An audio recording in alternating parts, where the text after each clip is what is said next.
Certo, pessoal? Então, dentro do que a gente colocou até aqui, a gente consegue visualizar que as soluções de segurança, elas vão ser integradas, certo? A gente vai ter o quê? Um conjunto de soluções, de algoritmos que vão ser usados em conjuntos para atingir os objetivos desejados, certo? A gente colocou, por exemplo, a possibilidade de um ataque de reprodução. O que é um ataque de reprodução? É quando algum usuário malicioso guarda uma mensagem e reenvia essa mesma mensagem no momento futuro. E essa mensagem, ela pode ter um código de autenticação nela, vinculada a ela, uma assinatura vinculada a ela, certo? E aí eu preciso que, além de fazer esse processo de assinatura, de autenticação, a gente precisa adicionar algum elemento para permitir a identificação de que aquela mensagem ela já foi mandada anteriormente, certo? Beleza? E acaba que nos protocolos de redes a gente vai conseguir visualizar tudo isso sendo utilizado em conjunto. Outro aspecto que a gente colocou foi o quê? Foi o de autenticidade. A gente tem autenticidade de mensagens, que é o que a gente está comentando aqui, né, por meio de código de autenticação e assinatura, e a gente tem a autenticidade das entidades.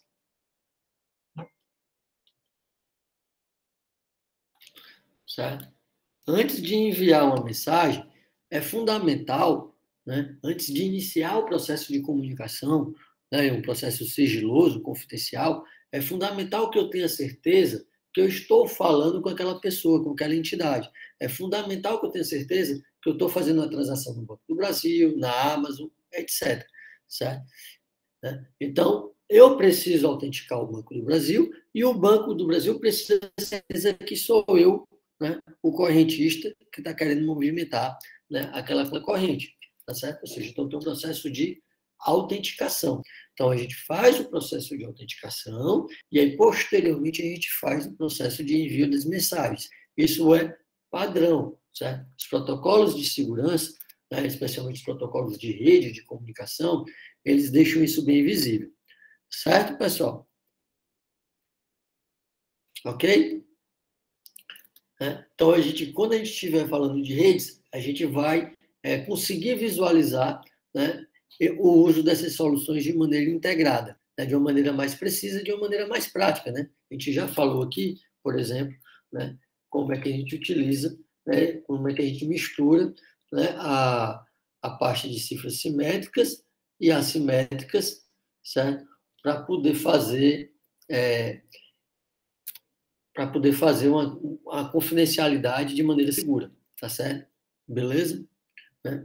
E aqui a gente tem mais um outro porém. Qual é o outro porém? Nesse momento, né, eu tenho uma comunicação, por exemplo, entre Alice, no remetente, e Bob, no destinatário. Então, o que é que Alice vai fazer? Vai usar a chave pública de Bob para enviar, certo?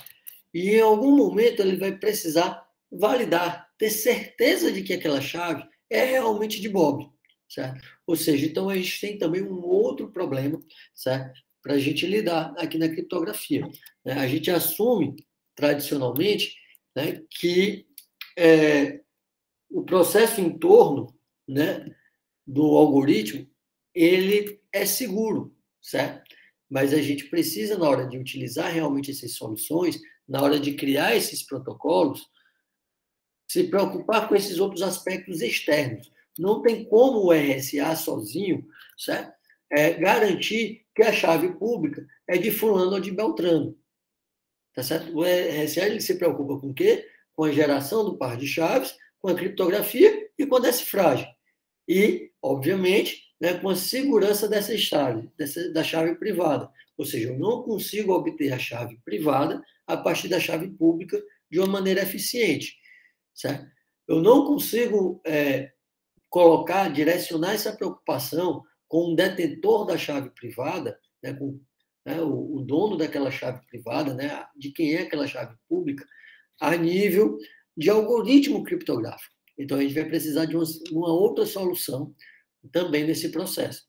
Tá claro, pessoal? E aí é onde inicia o assunto que a gente vai começar a trabalhar a partir de agora, finalizando esse capítulo 2, que é o assunto de certificação digital.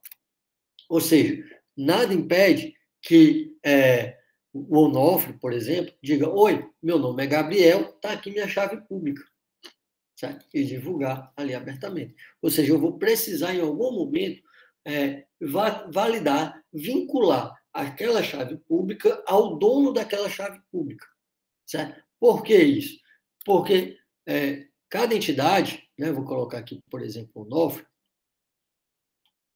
ele vai gerar seu par de chaves. Ele tem a chave pública do Onofre e tem a chave privada do Onofre. Certo? Beleza? Aí aqui o André, ele vai ter seu par de chaves. A chave pública do André e a chave privada do André. Essa chave pública, tanto do Onofre quanto do André, elas são divulgadas abertamente. Posso dizer: oi, meu nome é André, está aqui minha chave pública. E essas outras chaves, elas ficam em segredo. Certo? Pode ser guardada, por exemplo, né, num pendrive criptografado, tá certo? E aí você precisa de uma senha para usar aquela chave e tudo mais. Tá ok, pessoal? Certo? Só que nesse processo, nada impede, né, de que o Gabriel diga: oi, meu nome é João, minha chave pública é a pública J e minha chave privada, né, eu vou guardar aqui em segredo no meu smart card. E aqui eu publico essa chave pública. Certo? Ou seja, esse é o problema que a gente tem na criptografia assimétrica. Né? Beleza? De verificar, fazer essas verificações. Hoje em dia, por exemplo, não é criptografia, certo? De chave pública e privada, etc. Né? É um processo um pouco diferente, né? Mas hoje a gente tem, por exemplo, no WhatsApp, né? Eu não vou entrar no mérito desse funcionamento geral, aquela chave do aquele usuário. Né? E aí você pode validar aquela chave, chegar presencialmente e tal, e fazer o processo de validação daquela chave para você ter certeza, né, de que aquela comunicação fim a fim vai ser realmente com aqueles usuários, com aquelas pessoas. Tá certo? Beleza? Ou seja, então, o WhatsApp ele adicionou a criptografia, certo? Todo mundo vai ter sua chave, né? E você vai poder se comunicar com outros de maneira segura, certo? Numa comunicação fim a fim. Nem o WhatsApp consegue ler. E aí você tem o quê? Um processo, por exemplo, um processo de validação, né? Para saber se realmente é aquela pessoa. Porque no mais, nada impede de eu pegar um chip qualquer, um número qualquer, né? Me cadastrar no WhatsApp como sendo Paulo, né? E aí começar a me mandar, fazendo me passar pelo Paulo. Tá certo? Né? Dizendo: oi, meu número, eu troquei de número, pessoal, meu número agora é X, né? E isso tem acontecido em alguns golpes. Não sei se vocês já se depararam, né, com golpes do WhatsApp, em que o atacante ele usa um número de telefone diferente do número da vítima, certo? Mas coloca a foto da vítima, certo? E começa a mandar mensagens para os contatos dessa vítima, né? Pedindo dinheiro para pagar uma conta ali rapidamente, que ele não está conseguindo manipular, ou algo do tipo. Alguém já viu um golpe nesse sentido, pessoal? Alguém já se deparou? Está sendo muito comum esse tipo de golpe agora. Né? Você tem um telefone de terceiros, né? Colocando sua foto de perfil, a foto de uma vítima qualquer, de um parente, e aí ele sai mandando mensagens, né, para as pessoas. Alguém já viu isso, pessoal? Demais, já. Demais, está muito comum esse tipo de golpe, certo? Beleza? Né? Ou seja, então você tem o quê? Alguém se passar por outro, certo? Então, o que é que vai acontecer? Né? Você, é claro que no WhatsApp a gente tem essa recomendação geral, né, de não pagar ninguém, essas coisas, né, de ter certeza e tudo mais, né? Mas, de um certo modo, essa verificação que você faz da chave de cada usuário, ela faz esse processo de validação, tá certo? Beleza? Um golpe muito comum na internet é o golpe de phishing, certo? Phishing. Tem um H, né?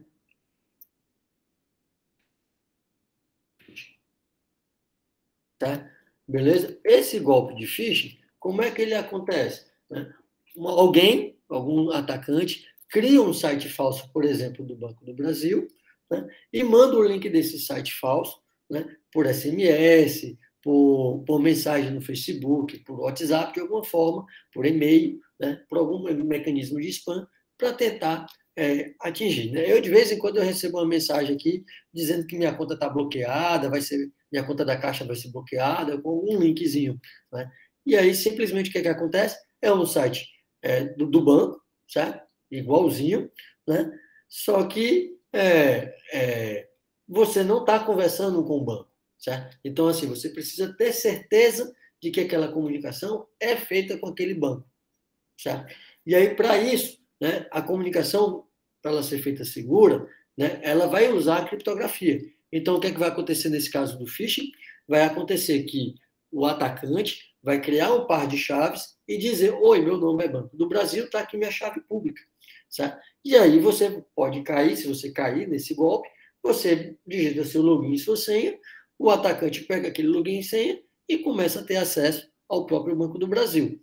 Certo? Hoje em dia, né, até para minimizar um pouco isso, o que está acontecendo? Tem o BB Code, né? Ou seja, então você precisa ter depois o celular para fazer a validação daquela determinada transação, tá certo? Então, assim, por mais que você venha a cair no golpe, né, o atacante não vai conseguir, né, num primeiro momento, fazer alguma fraude ali, né, de uma maneira inicial, de uma maneira facilitada. Ou seja, então acaba que existem os mecanismos de proteção, existe o fator humano, né, que pode resultar em alguma brecha, e existem estratégias para tentar minimizar esses problemas. Né? Certo? Beleza? Hoje tem a questão do computador autorizado, que você precisa validar num caixa eletrônico, ou o BB Code, como no caso do Banco do Brasil, certo? Ou seja, isso são estratégias para dificultar esse processo de engenharia social. Certo, pessoal? Isso mesmo, gente. O Banco do Brasil hoje ele utiliza mais o BB Code, né? Ou seja, então você autoriza o celular, aí com o celular você faz a confirmação de cada transação. Né? Na Caixa Econômica você cadastra o celular, era algo que o aparelho, era algo que o Banco do Brasil fazia há algum tempo atrás, certo? Ou seja, então até as soluções elas vão variando. Né? O Santander, ele para acessar do Internet Bank no computador, né? Qualquer acesso ele já pede um token, né, no celular, certo? Não só a de validação de transações. Ou seja, então é bem a gama de soluções, né? As soluções são bem diferenciadas aí, né? Tem algumas coisas em comum, mas existem soluções diferentes sendo utilizadas, certo? E aí tem sempre o quê? Aquele fator humano nesse processo, né? Da gente pensar em como a gente vai resolver, né, a questão da usabilidade. Né? Ou seja, então, teve algum problema, né? Como é que o usuário faz para regularizar, né, aquela conta? Né? Tive uma senha bloqueada, não estou conseguindo fazer uma transação, tudo isso atrapalha, né? E às vezes deixa o usuário do banco, né, o cliente do banco, insatisfeito. Certo? Em todo caso, o que acontece aqui? A gente tem esse cenário clássico, né, de pessoas se fazendo passar por outras. Né? Aí, boa. Né? A corretora pede para escolher um apelido. Né? Hoje em dia, né, tá tudo muito online, né? Você faz as validações faciais e tudo mais, né? E está muito ainda obscuro o risco que a gente está por trás aí de tudo isso, né? Uma das recomendações que tem sido feita agora é você ter 2 celulares, né? Um dentro de casa, um para você andar na rua. E além disso, além do celular para você andar na rua, o celular na rua tem que ter uma contazinha de algum bancozinho, né, online, né, para você ter ali 100, 200 reais, né, para você ter pelo menos alguma coisa ali emergencial, né? Seja para sua emergência, seja, né, para para algum outro tipo de processo. Né? É complicado. É complicado, né? Ou seja, então, mas, né, tudo isso são recomendações. Acaba que a gente não consegue, né? Assim, não tem uma. Não é fácil, né? Não é todo mundo que consegue seguir. Mas um dia desses eu já tinha ouvido falar dessa recomendação de você ter um celular em casa com suas contas e não usá-los, né? E no celular que você usa no cotidiano, você tem que ter uma conta num desses bancozinhos aí, né? Nubank, PagSeguro, né? Qualquer um, né? PicPay, sei lá, né? Para você ter ali uma quantia, né? Para algum tipo de emergência, né? Ou então até, né? O que o pessoal fala, né? O do ladrão também, né? O pessoal diz muito isso também. Né? Mas é isso. Né? Então, assim, como é que a gente lida com esse processo? Como é que, ao acessar um site falso do Banco do Brasil, eu identifico que aquele site é falso, que alguém está mandando uma chave pública de uma terceira pessoa? Certo? A solução, por exemplo, que a gente usa nessa comunicação é o SSL. Certo? Então, o que é que vai acontecer? Vai aparecer no seu cadeado, no seu navegador, um cadeadozinho, né, do lado da página, dizendo que aquela comunicação está criptografada, certo? E, além disso, né, com a chave privada, né, com a chave pública, e apenas o destinatário vai poder ler aquela informação, certo? E, além disso, a gente precisa o quê? Fazer esse processo de validação. Então, como é que a gente faz esse processo? Então, primeiramente, a gente cria um certificado. O certificado ele vai conter, de maneira básica, né, duas informações, certo? A identidade do dono daquela chave pública. Observe que o certificado ele não tem a chave privada. A chave privada fica guardada em segredo. O certificado é um elemento público. Então, ela vai ter a identidade do Banco do Brasil, por exemplo, certo? E vai ter a chave pública do Banco do Brasil. E o que mais? Né? E vai ter a informação de uma terceira entidade confiável, né? Que é a autoridade certificadora. O que é que essa autoridade certificadora vai fazer? Ela vai validar essa chave pública. Ela vai vincular a chave pública ao dono daquela entidade. Ou seja, para criar uma chave pública, o Banco do Brasil criar uma chave pública, ele entra em contato com a autoridade certificadora, que vai pegar as informações do Banco do Brasil, né, vai fazer todo o processo de certificação digital, criar o certificado digital e vincular, certo? E aí o que é que ele vai fazer? Baseado nessas informações do certificado digital, né, a autoridade certificadora vai assinar esse certificado com a chave privada da autoridade certificadora, não a chave privada do Bob. Quem assina o certificado é quem está fazendo a validação daquela chave. Certo? Ou seja, então a chave pública é de Bob, a assinatura, né, vai ser da autoridade certificadora, da CertSign, VeriSign, né, alguma dessas autoridades certificadoras. Está certo, pessoal? Certo? Então ele vai assinar, processo de assinatura normal, né? Cria o hash do certificado e cifra o hash com a chave privada. Quando chegar no destinatário, o que é que vai acontecer? Eu vou receber, por exemplo, no meu navegador, esse certificado lá no cadeado. Aí vai ter lá as informações do Bob, né? Por exemplo, do Banco do Brasil, a chave pública do Banco do Brasil, e alguém, né, assinando aquele certificado, dizendo, olha, você realmente está conversando com o Banco do Brasil. Eu valido a assinatura, né? Eu calculo o hash novamente, né? E decifro e comparo o hash calculado com o hash decifrado, certo? E aí eu vou ter certeza, opa, esse certificado, né, é realmente do Banco do Brasil e ele foi reconhecido por uma entidade X. Certo? O processo, pessoal, é análogo ao processo que a gente tem nos cartórios hoje.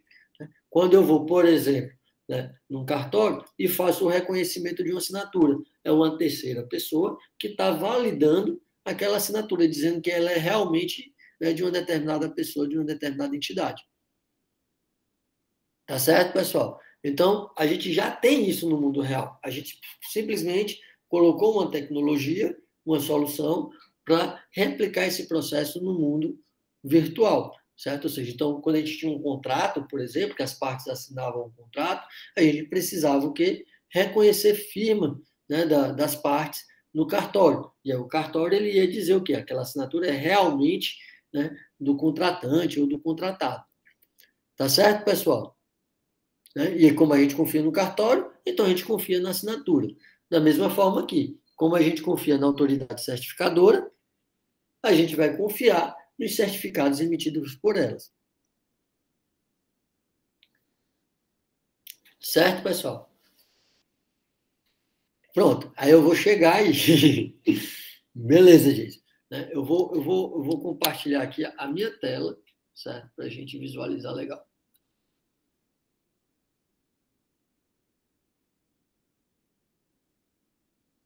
Show. Visualizar para vocês visualizarem essas informações. Tela inteira.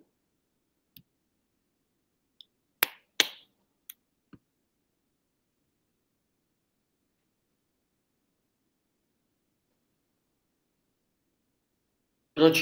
Então, o que é que acontece? Por exemplo, eu estou aqui no Google Meet, vai ter aqui o cadeado aqui em cima, ó, certo? Aqui tem certificado, né, dizendo que está válido.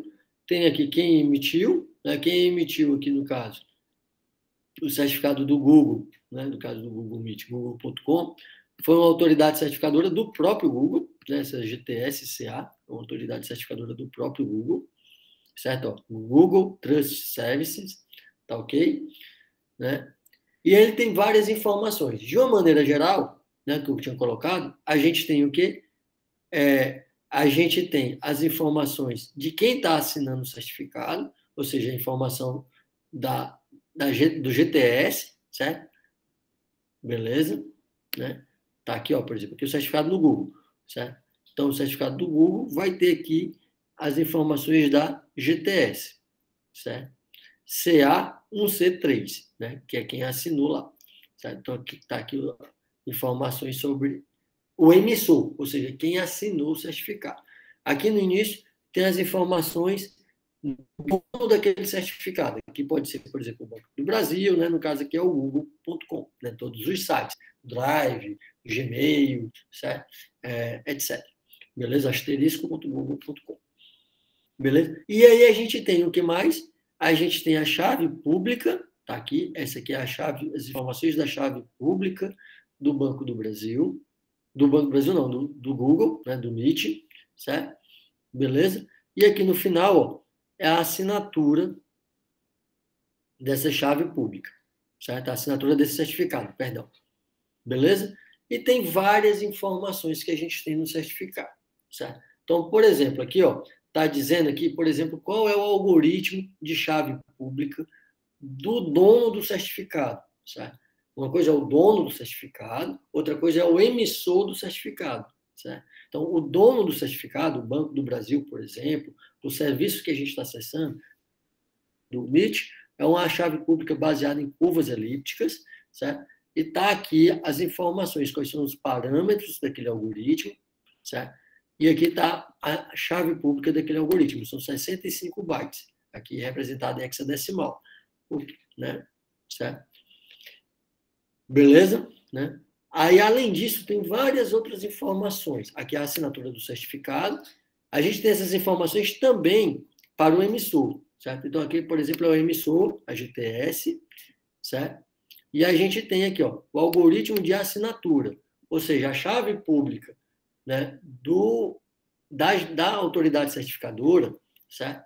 Ela é uma chave pública de RSA, beleza?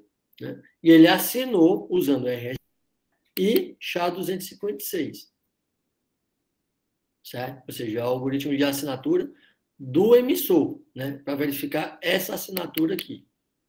Tá certo, pessoal? Ou seja, então a gente tem que diferenciar um pouco, né? Qual é o algoritmo de chave pública da entidade, né? Que a gente está autenticando ali, certo? Banco do Brasil, Amazon, Americanas, certo? E a gente tem um segundo algoritmo, que é o algoritmo de chave pública e o algoritmo de hash utilizado para fazer a assinatura daquele certificado, que aí são dados do emissor, certo? Ou seja, de quem fez a assinatura, ou seja, da autoridade certificadora. Beleza, pessoal? E a gente tem outras informações aqui, certo? Em relação ao certificado. Tem um número de série, ou seja, esse número de série ele é único, certo? Beleza? Para cada certificado que ele tem. Tem a versão do certificado, versão 3, certo? E tem a validade, que o Jason colocou aí, ó, validade. A validade, pessoal, ela não é 3 anos, certo? A validade, ela é antes e depois de um prazo, certo? Eu tenho a data de início e a data de fim, certo? Beleza? Por isso que, às vezes, não sei se vocês já se depararam com algum problema de tentar acessar um site com HTTPS, né, com segurança, e você não conseguir acessar porque a data do relógio está errada. Alguém já se deparou com isso?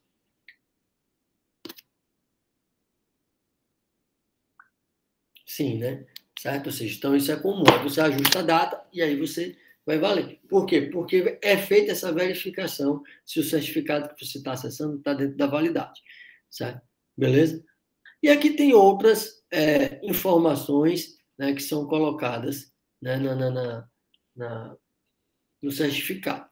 Certo? Aqui tem, por exemplo, algumas variações de DNS, né? Tem para qual aquela chave, onde aquela chave pode ser usada, certo? Se aquela chave pode ser usada para assinar certificados digitais ou não, certo? Beleza, etc. Beleza? E como foi assinado, o que é que vai acontecer? Né? Aqui, deixa eu ver o que mais aqui no final. Pronto, essa aqui é outra informação importante. Aqui, ó, tem uma lista de certificados revogados. Aconteceu um problema no Banco do Brasil e a chave foi comprometida, ou foi perdida. Então, eu aviso para a autoridade certificadora para ela cancelar aquele meu certificado.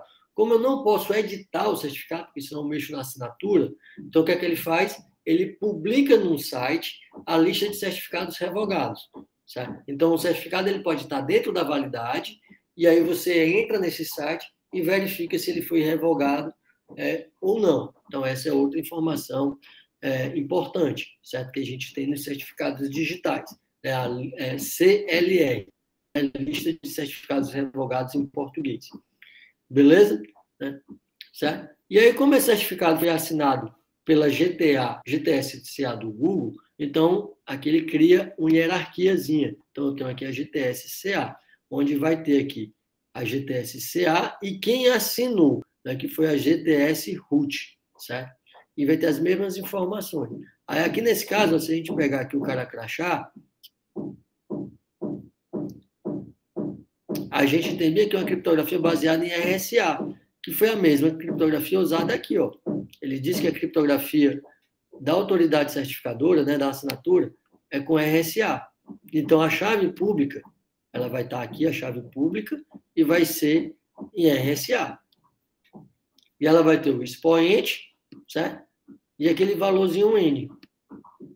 Aqui o valorzinho N, bem maior, porque não é curvas elípticas, né? Então, em vez de 65, vão ser 256 bytes, certo? Uma chave de 2048 bits. E aqui o expoentezinho, ó. O expoente aqui, ó. Exatamente aquele valor que eu falei para vocês quando eu falei do RSA. Né? Aquele valor normalmente é fixo. Né? RSA quase sempre escolhe esse valor na hora da geração das chaves. Beleza, pessoal? Né? Se a gente olhar aqui a root, ó, vai ser RSA também. Uma chave maior agora, e o expoente é o mesmo. Beleza? Certo? Então, o que a gente tem aqui? Chegou no final, esse cara vai ser autoassinado. Né? Ou seja, então, tem que fazer a validação. Né? Em algum momento, né, alguém vai assinar o seu próprio certificado. Então, se eu tenho um certificado, eu tenho uma assinatura. Então, alguém tem que assinar. Então, em algum momento, essa hierarquia acaba. Então, aqui, por exemplo, eu tenho o sujeito, é a GTS root, e o emissor é a GTS root. Ou seja, então, o certificado ele é autoassinado. Certo? Beleza? Aí, aqui, ele vai dizer bem aqui, ó, o uso daquele certificado. Eu posso fazer o quê? Assinatura de chaves, assinatura de certificados. Se eu abrir o do Google, ele vai dizer que eu não posso assinar certificados. Vai dizer só assinatura digital, certificado do Google. Beleza? Ou seja, então são diversas informações. Né? Aqui nos slides, pessoal, eu coloquei algumas dessas informações que a gente mostrou aqui para vocês. Tem a versão do padrão de certificação, que é o X509, tem várias versões, a gente está na 3. Tem um número, certo? Que ele é único para cada CA. Tem um algoritmo utilizado para assinar o certificado, né? Ou seja, então tem a função hash e o algoritmo RSA, por exemplo, né? O algoritmo assimétrico. tem as informações do dono do certificado e de quem está assinando, tem a validade, né? Tem a chave pública, agora a chave pública do titular, certo? E, obviamente, o algoritmo, beleza? Tem a assinatura e tem outras informações ali dentro. Ok, pessoal? Alguma dúvida em relação aos elementos do certificado digital?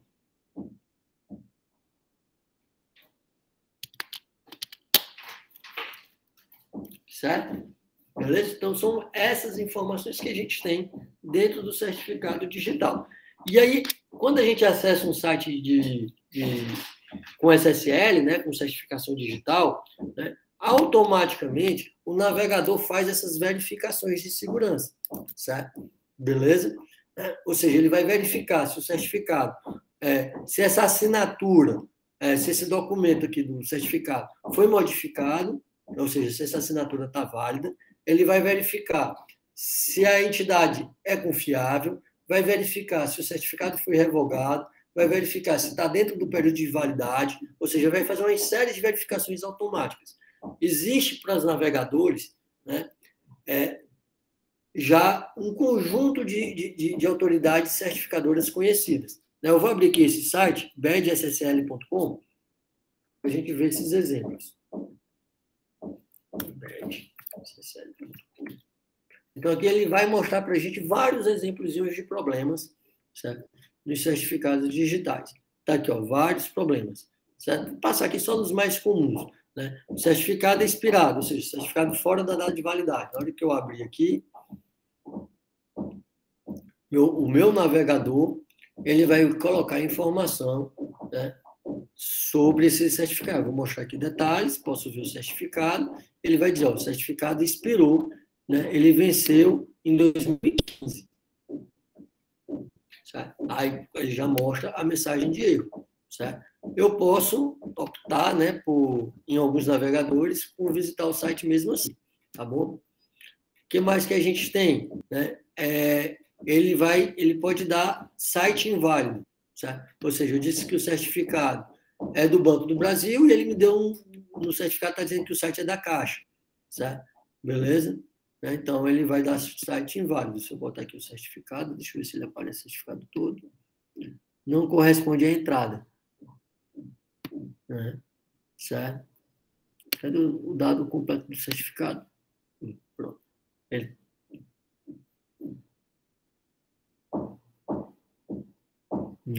Ele fez aqui, ele botou asterisco.badssl.com, né? E o site lá, né? O long.host, né? Ou seja, um site diferente. Poderia ser qualquer outro site, né? Inclusive, mas sem ser badssl. Aí eu tenho aqui, o que mais? Eu tenho autoridade não conhecida, né? Ou seja, então quem assina não é confiável, né? O navegador não coloca como confiável. Então ele foi assinado aqui por uma autoridade certificadora chamada badssl, que os navegadores não consideram ela como confiável. Tá certo? Observe que aqui ele vai passar, né? Ele vai dizer aqui nos detalhes que é o asterisco.ssl.com, o nome comum, e aqui também ó, não tem 2 pontos, né? Só um ponto. Beleza? Certo? Aí tem o certificado autoassinado. Às vezes a gente faz um serviçozinho doméstico, um sitezinho doméstico. Né? Ou seja, então eu tenho, por exemplo, lá no departamento de computação, tem um servidorzinho de e-mail. Né? E aí você pega e cria um certificado autoassinado para botar lá. Né? E aí você pega, né, e faz um autoassinado. Aí o navegador também vai avisar. Por quê? Porque quem assinou o certificado, certo? Foi o próprio autoridade, o próprio dono daquele certificado. As duas entidades são iguais. O nome do sujeito, BadSSL, a empresa SSL. Observe que não tem nenhuma hierarquia aqui na assinatura do certificado. Beleza? Tudo isso vai passar. Existe, e o revogado está aqui, ó. Aí ele vai passar aqui, por exemplo, posso ver o certificado, está aqui, revogado. Né? Ele está dentro da validade, ó, 8 de outubro. Né? Mas aí tem aqui dentro de um site, né, de lista de certificados revogados, tá aqui num desses dois aqui, vai ter esse número de certificado aqui, ó, esse número de série aqui, ó, dizendo certificado com o número 0371B5 está revogado. Certo? Então, ele vai lá naquele site, verifica e faz todas essas verificações. Ok, pessoal? Alguma dúvida? Certo? Então, tem vários aqui são certificados errados. Aqui são certificados certos, né? Sem não problema. Esses são os problemas mais comuns que a gente cita. Né? Existe, por exemplo, a autoridade certificadora brasileira, né? A ICP Brasil.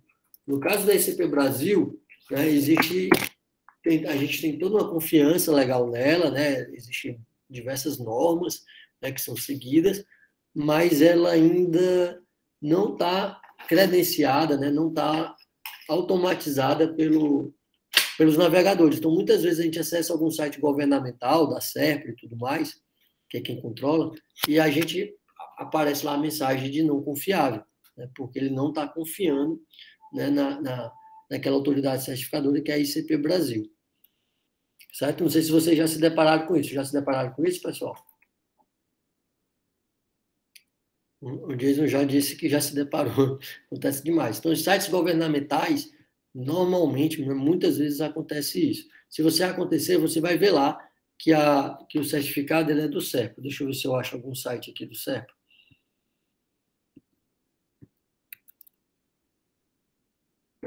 Certificado. SERPA. Vou fazer uma consulta aqui rapidinho. Sistema de certificação digital. Aqui, ó, pronto, certificado CERP.com. Já de cara já apareceu. Vê certificado. Ó, autoridade do CERP. Certo? Beleza? Então, tá aqui, certificado não sendo reconhecido, porque ele não reconhece o CERP como uma entidade confiável. Então, o que é que vai existir? Certo? Vai existir, pessoal, na comunidade internacional, um conjunto de normas, certo? Para regulamentos, certificações, certo? Para reconhecimento dessas autoridades certificadoras. Certo? Então, assim, por exemplo, para adicionar, né, a ICP Brasil nos navegadores, isso ficar transparente para o usuário, certo? É fundamental que o SERPRO passe por todo esse crivo, né, de autorização e tudo mais, tá certo? Beleza? Para poder reconhecer e não aparecer essa mensagem de certificado não confiável, tá certo? Beleza, pessoal? Né? Então, existem normas internacionais que devem ser seguidas. Né? O SERPRO tenta seguir, mas nunca conseguiu essa autorização, essa inclusão automatizada aí, certo, pessoal? Né? Então, tem toda uma questão relacionada, né, com essa autoridade de certificação, né? Ou seja, ela não pode ser qualquer pessoa, certo? Ou seja, então ela precisa seguir diversas recomendações, né, de segurança, certo? Para poder ser uma autoridade credenciada, né, uma autoridade confiável, beleza? Mas a tarefa dela, de uma maneira simplificada, é exatamente isso: vincular a chave pública a uma entidade. Lembrando, chave pública. A chave privada, não. Certo? Chave privada, ela fica de posse, né, do detentor e não é publicada, né? Fica guardada lá, protegida com um tokenzinho e tudo mais. Certo? O que é que pode ser feito nesse processo? Né? Nós, como os usuários comuns, a gente pode também comprar um certificado digital, como qualquer serviço que a gente tem na internet. Tá certo? Hoje em dia, advogados, contadores são obrigados a ter os seus certificados digitais já, certo? Né? Algumas classes, né? Algumas categorias, certo? Porque senão não consegue utilizar os sistemas, né, que eles precisam estar utilizando, né? Os advogados, os sistemas dos tribunais, né? Os contadores, o sistema da Receita e tudo mais. Eu já tive problemas, né, com a Receita, e aí se você não tem certificado, você não consegue fazer quase nada, né? Certo? Muito pouco, você tem que ir presencialmente, é um saco, certo, pessoal? né? Então, tem essas coisas, certo? Então, quando você vai lá, você pode até, né, solicitar, né, lá na hora que você chega, né, você, por exemplo, advogados, né? Não sei se vocês já têm, já fizeram. O advogado, ele pega, ele paga, né, e o processo análogo para qualquer pessoa civil, né? Ele paga o certificado para determinada empresa. No caso do advogado, depois que ele paga tudo, faz todo o processo, ele vai a um dos pontos de coleta, certo? E lá naquele ponto, né, ele compra um pendrive criptografado, né, e, né, a OAB, né, normalmente a OAB é um desses pontos, aí a OAB ela vai gerar o certificado, vai botar a chave pública, a chave privada nesse token criptografado, ele devolver, e vai publicar esse certificado, certo? Vai assinar e publicar o certificado. Ou seja, então ele gera a parte de chaves, pega a chave privada, coloca no token, e a chave pública coloca no certificado, assina e publica o certificado. Certo? Beleza? E nesse processo, obviamente, ele valida a identidade. Eu não posso chegar lá na OAB, né, nem com a procuração, né, chegar lá, oi, está aqui a minha procuração e tal, não sei o que, fazer um certificado no nome, né, de fulano de tal. Não dá. Certo? Tem que ser a pessoa presencialmente lá para fazer essa validação desse vínculo. Tá ok, pessoal? Certo? No caso de um serviço, tem que ser um responsável lá pelo serviço e tudo mais. Né? E aí tem todas as orientações para o dono, né, daquele certificado, de proteger a chave, de avisar quando perde a chave e tudo mais, né? E tem as responsabilidades da autoridade certificadora, certo? Né? De quando chegar uma requisição do usuário para revogar o certificado, ele vai lá e revogar, certo? Né? De fazer todo o processo de proteger sua chave privada, porque ele tem uma chave privada que vai ter que ser protegida e tudo mais, certo? Beleza? Então, em resumo, né, a autoridade ela vai verificar a identidade, né, a identidade da pessoa, né, que é o certificado, né, e vai criar o certificado com aquela chave pública, né, assinando aquele certificado. Beleza? Né? E aí, esse processo de certificação, essa autoridade certificadora, conforme eu disse agora há pouco, né, ele faz parte de uma estrutura maior. Né? Eu tenho uma autoridade certificadora vinculadas a outras, formando, por exemplo, uma hierarquia. Né? Na OAB, por exemplo, né, eu quero criar um certificado, né, e aí eu vou lá aqui na OAB do Piauí e faço o meu certificado. Fulano, a outra pessoa, outro advogado, vai lá na OAB do Ceará e faz o certificado dele. Né? E aí, essas OABs vão estar interligadas lá em cima por outra autoridade certificadora maior. Tá certo, pessoal? Então, tem todo um processo, né? uma infraestrutura de chave pública por trás. Né? ICP em português, PKI em inglês. Certo? E aí você tem hardwares envolvidos, pessoas, softwares, políticas, procedimentos, né? Todos os elementos que estão envolvidos nesse processo de criação, gerenciamento, armazenamento, distribuição e revogação de certificados. Certo, pessoal? Beleza? Ou seja, então é um processo, é um conjunto de normas rígidas, né, para que isso seja válido. E hoje em dia a gente tem validade jurídica nisso tudo. Certo? Né? A gente consegue, a gente tem leis, né, nos mais diversos países, né, que reconhece, né, documentos assinados digitalmente dessa forma.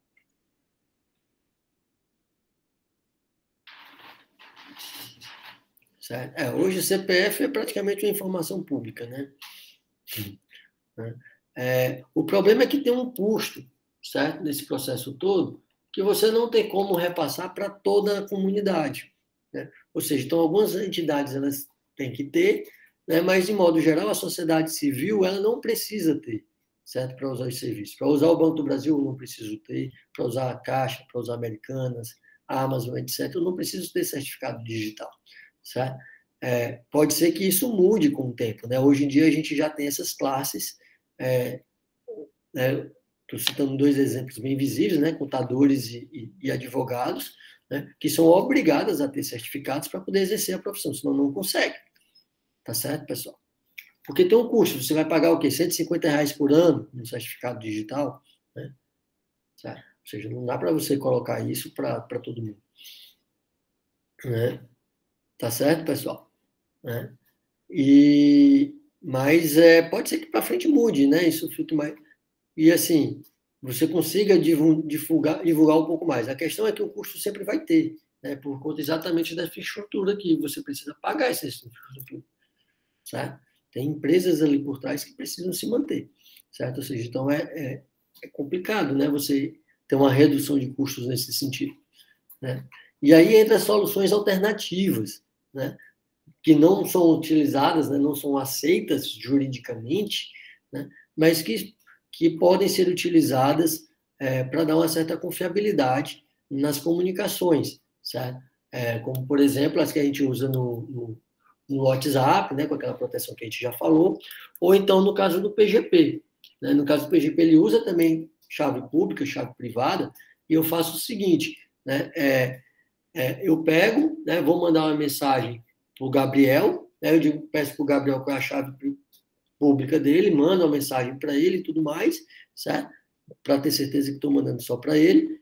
E aí depois, no momento, então, no telefone, de alguma outra forma, eu faço a validação da identidade. Posso dizer, Gabriel, tua chave pública é realmente essa, né? Presencialmente, alguma coisa do tipo. E aí eu vou dizer que eu confio nessa chave. Então eu pego e digo que confio na chave do Gabriel. Aí o Gabriel diz que confia na chave do Marcelo. Aí o Marcelo diz que confia na chave, né, do Paulo, certo? E aí a gente faz uma cadeia. Como eu confio na chave do Gabriel, o Gabriel confia na chave do Marcelo, eu posso confiar que aquela chave pública é realmente do Marcelo e mandar uma mensagem privada para o Marcelo, sem necessariamente precisar validar a identidade do Marcelo, né?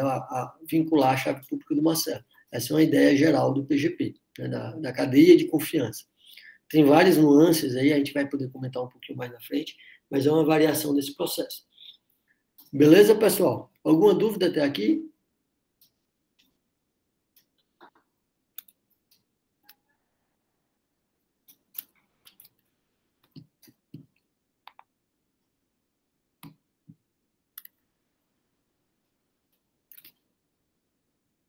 Né? Então é isso, né, que a gente tem sobre certificação digital. Né? O capítulo do livro, que é capítulo 2, ele finaliza com mais 2 tópicos, né, que a gente precisa ter conhecimento sobre eles. Né? E aí é importante a gente destacar algumas definições nesse sentido. Um é o do números aleatórios. A gente já comentou um pouco sobre números aleatórios, certo? Aqui na nossa disciplina, né? E são números importantes, certo? Em qualquer processo que a gente utiliza, né? Qualquer mecanismo de segurança que a gente utilize, certo? Por que eles são números importantes? Porque o que a gente tem? A gente faz muito uso de números aleatórios nas soluções criptográficas. Uma chave de sessão, né, que a gente utiliza ali no envelope digital, ela precisa ser aleatória. Né? Então, preciso utilizar um algoritmo que gere números aleatórios. Certo? Beleza? A gente tem o quê? Uma senha que é gerada por esses geradores de senha, né, gerenciadores de senha, né, ela também, né, tem que ser aleatória, né, envolver letras maiúsculas, minúsculas, etc. Né? Então, a gente precisa utilizar uma solução para gerar esses números aleatoriamente. Né? Dentro do processo de geração de chaves, né, a escolha de P e Q, né, primos, por exemplo, no RSA, são aleatórios. Certo? Beleza? No processo para evitar ataques de reprodução, a gente usa números aleatórios também nesse processo, tá certo? O SALT, né, ele é um número aleatório, né, que a gente comentou, né? E a própria saída dos criptogramas, elas são aleatórias, né? Certo? Beleza? Elas são sequências de bits aleatórios. Ou seja, então, no aleatório, ele está presente, né, em processos de criptografia de maneira, né, automática, certo? A gente não está usando de maneira explícita ali nos processos, mas ele está sempre vinculado. Quando a gente testa a segurança, por exemplo, em um algoritmo criptográfico, né, um dos testes que a gente faz é se a saída daquele algoritmo ela é aleatória. Certo? Beleza? Então, quando você está analisando a segurança, você testa a aleatoriedade da saída. Né? E quando você usa algoritmos para geração de senhas, algoritmos para geração de salt, para geração de números aleatórios de algum processo, esse algoritmo ele precisa ser um algoritmo criptográfico. Certo? Então, os algoritmos geradores de números aleatórios, eles precisam também ser algoritmos criptográficos, que nem a gente falou lá das funções hash, certo? O algoritmo para verificação de integridade ele tem que ser um algoritmo criptográfico, ele não pode ser o código de redundância que a gente utilizou lá em redes de computadores, certo? Beleza? A gente não tem em uso prático, né, ferramentas, né, de números realmente aleatórios. Na realidade, a gente usa números, né, sempre pseudo-aleatórios. Esses algoritmos que a gente usa, eles são geradores de números pseudo-aleatórios. Ele tem uma semente e, baseado nessa semente, ele pode gerar uma sequência de números, né, e essa sequência ser aleatória, né, ser considerada aleatória. A gente não tem uma fonte de aleatoriedade computacional pura, né, certo? A gente usa muito esse nome pseudo-aleatório. E aí existe um outro conceito relacionado à questão de números aleatórios, né? E não apenas a questão da aleatoriedade. Existe outro conceito que é o da imprevisibilidade. Certo? Isso é fundamental, para a gente ter também um número aleatório. Não é só aleatoriedade, é ser imprevisível. O que é ser imprevisível? Certo? Ser imprevisível é que eu não consigo definir quais são os próximos elementos, né, qual é o próximo elemento, a partir de todos os elementos anteriores. Eu posso ter, por exemplo, A1, A2, A3, até a N. Todos esses números podem ser públicos. Eu não posso conseguir descobrir qual é o AN mais 1, baseado nesses números anteriores. Certo? Se vocês pegarem, por exemplo, né, as chaves utilizadas, né, no escalonamento de chaves lá do DS, do AS, a gente consegue, baseado, né, em 4 chaves, por exemplo, no AS, em 4 chaves, eu detecto todas as chaves dali para frente. Eu preciso de 4 apenas. E eu consigo detectar todos o restante. Beleza? Ou seja, então, aquele número, aquele algoritmo que faz o escalonamento das chaves do AES, e a mesma coisa vale para o DS, eles não geram números aleatórios, né? Eles não geram números imprevisíveis, porque a partir de um conjunto de chaves, você consegue determinar os outros. Tá certo, pessoal? Certo? Então, a gente tem dois termos que são fundamentais. A imprevisibilidade e a aleatoriedade. A aleatoriedade é o quê? É a frequência de bits ser igual, a quantidade de bits em 0 ser igual à quantidade de bits em 1, uma distribuição, certo? Uma distribuição igual, né, nesse sentido. Beleza, pessoal? E existem testes que são utilizados para testar se esses geradores de números aleatórios, se esses algoritmos são realmente aleatórios, as saídas são aleatórias. Né? O Nish ele define um conjunto de 15 testes. O Nish é a mesma entidade que padroniza, né, que desenvolve padrões, né, de algoritmos criptográficos, em várias orientações, várias normas de segurança. Certo? Né? E a gente tem que esses números eles são pseudo-aleatórios, certo? Porque a gente tem essa semente, certo? E porque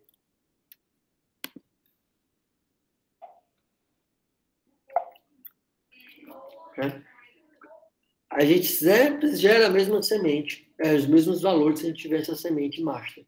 Certo? É como se fosse, por exemplo, né, é análogo ao que a gente viu lá no RC4. A gente tem uma semente, que é uma chave, e aí a gente gera uma cadeia de uma quantidade ali gigantesca, né? Porque o período lá do RC4, por exemplo, é gigantesco, né?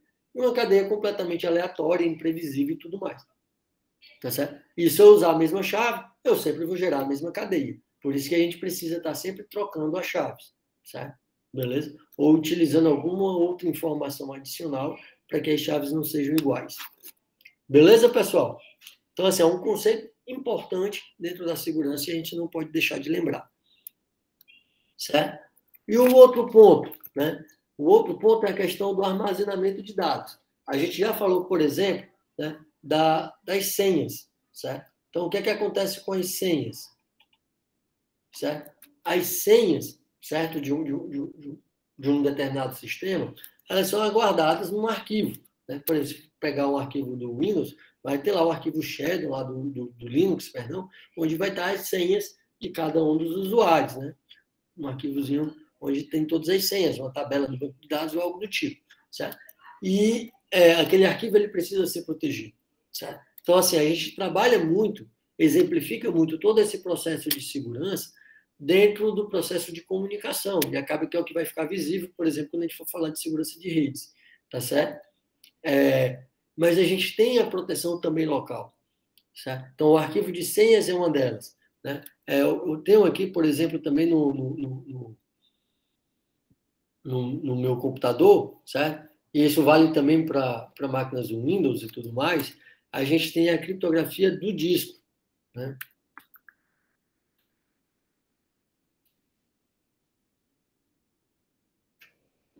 Vou botar por aqui.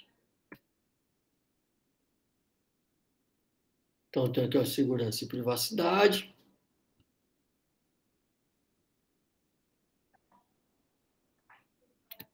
File Vault, certo? Então, aqui, ó, eu tenho a criptografia do disco. O que é que isso significa? Né? Se alguém pegar meu computador, tirar o HD e ligar esse HD em outra máquina, ele não vai conseguir ler. Aquele conteúdo vai estar protegido por senha. Certo? Então, dentro da minha máquina, é tudo muito transparente, certo? Mas fica tudo guardado criptografado. Eu tive um problema com o computador da minha sogra, né? Que eu fui trocar o HD. Vamos botar aqui um HD SSD, não vamos trocar de computador agora não, só botar um SSD já resolve. Aí eu comprei o SSD, botei o SD e tirei o HD anterior e disse, a gente já tem um backup, vou nem fazer backup. Quando eu liguei o HD anterior no computador com um casezinho, né, foi o que aconteceu, o HD estava criptografado. Aí eu peguei, e agora, como é que eu vou fazer para cifrar esse conteúdo para poder abrir esse backup, né, dos arquivos anteriores, certo? Aí você consegue no site da Microsoft e tal, resgatar essas informações e decifrar o HD, né? Ou seja, é um cenário específico de segurança, certo? Que você pode, inclusive, desabilitar. No computador que eu comprei agora para minha esposa, né, eu desabilitei, porque o computador fica mais lento, etc. e tal, né, fica consumindo mais bateria, né, e aí eu desabilitei, certo? Então, é algo que opcional e que você tem uma utilidade, né? Mas não é tão comum, principalmente se você tiver um computador que você não move ele, né? Que está desktop, né? Se você tem um notebook, né? Que você tem uma mobilidade maior, aí tem uma necessidade maior de proteção. Né? Isso também acontece nos celulares, quando você criptografa o SD card dos celulares e tudo mais, sabe? Beleza? Ou seja, então a criptografia de dados armazenados, certo? Beleza? Ou seja, então, eu tenho a criptografia de senhas do próprio HD. Eu posso ter a criptografia, pessoal, de alguns arquivos, certo? Do meu HD. Existem ferramentas, por exemplo, como o TrueCrypt, né? Que ele gera uma partição virtual. E tudo que eu colocar nessa partição está criptografado. Ou seja, eu não preciso criptografar tudo, né? Nem tudo no meu computador é sensível, mas eu posso criptografar uma partição, alguns dados, certo? Eu posso criptografar arquivos isoladamente, né? Eu posso, com o PGP, a gente consegue fazer isso, certo? Criptografar arquivos individualmente. Eu posso pegar e criptografar esses arquivos antes, por exemplo, de usar um Dropbox da vida. Tem uns arquivos no Dropbox ou no Drive, né? Que eu quero proteger, eu quero ter o backup, mas eu quero proteger. Então, o que é que eu faço? Eu criptografo e boto aquele arquivo criptografado, né, para poder enviar, né, para o Dropbox. Aí, quando eu quiser abrir, né, eu pego, movo o arquivo, né, decifro, guardando em outra pasta, né, sem ser na pasta do Dropbox, para poder ler aquele conteúdo, né? Certo? Ou seja, então a gente pode pensar nesse tipo de proteção. Né? Os backups, né, que a gente faz, a gente também precisa proteger, né? Eu fiz um backup, aquele backup a gente bota num disco rígido, num HD, né? E se alguém pegar aquele HD, né, tá tudo visível e claro, né? Então, assim, tem informações sensíveis, a gente precisa proteger. Né? A gente tem um controle de acesso nos sistemas operacionais, mas esse controle de acesso, pessoal, ele não necessariamente envolve criptografia, certo? Beleza? Envolve basicamente permissões.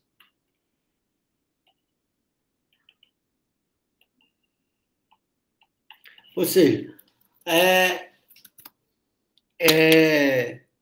algo que pode ser eventualmente burlado de alguma forma, certo? Beleza? Pode, dependendo do contexto, a gente pode requisitar uma proteção diferenciada, né? Se eu estou num dado mais sensível, né, eu preciso de uma proteção diferenciada. Por exemplo, esse controle de acesso dos sistemas operacionais baseado em permissão também acontece no Facebook e em outras redes sociais. O que você posta lá no Facebook, pessoal, é público. Assim, é público, o que eu digo é claro. O Facebook lê aquela informação. Certo? Beleza? Só que pelo controle de permissões, né, o que é que vai acontecer? Né? Aquelas informações elas vão ser divulgadas apenas pelos usuários que você permitiu acesso. Apenas para os seus amigos, apenas para amigos de amigos e tudo mais. Certo, pessoal? Né? E é isso que acontece também no sistema operacional. Né? Não é feita a criptografia, é feito apenas um controle. Na hora de acessar um recurso, o sistema operacional verifica se aquele recurso está ou não está liberado para aquele determinado usuário. Eu não sei como é que está, pessoal,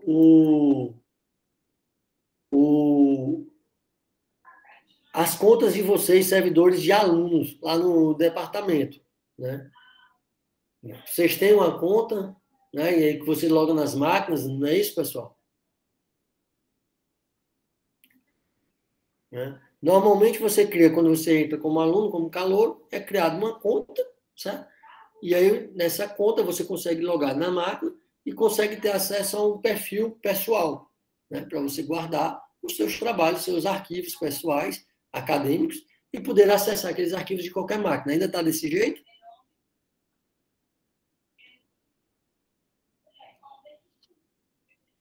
Ainda está desse jeito, pessoal?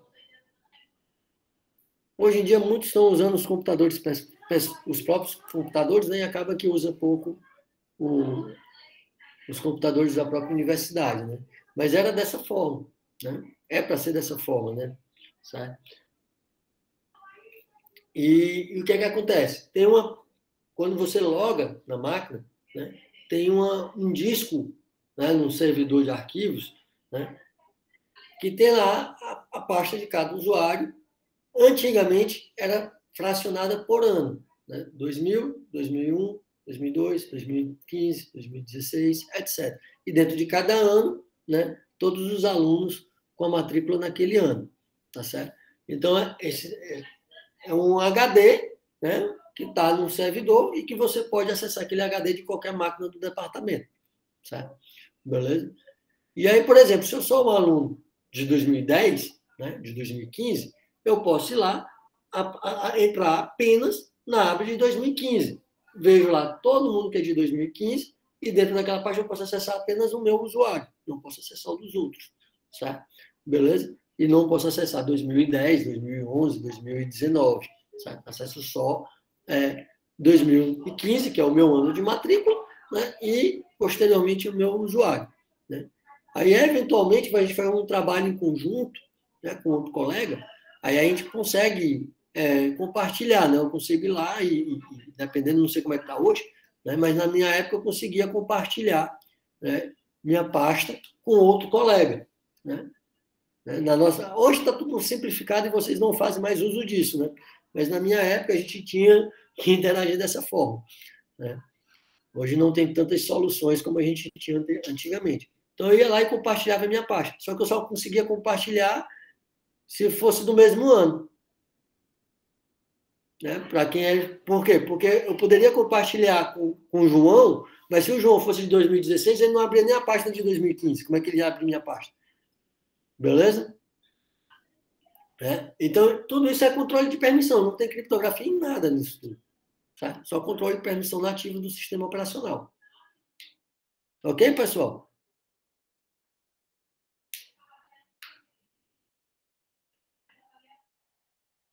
Certo? Beleza. Né? E aí, com isso, a gente finaliza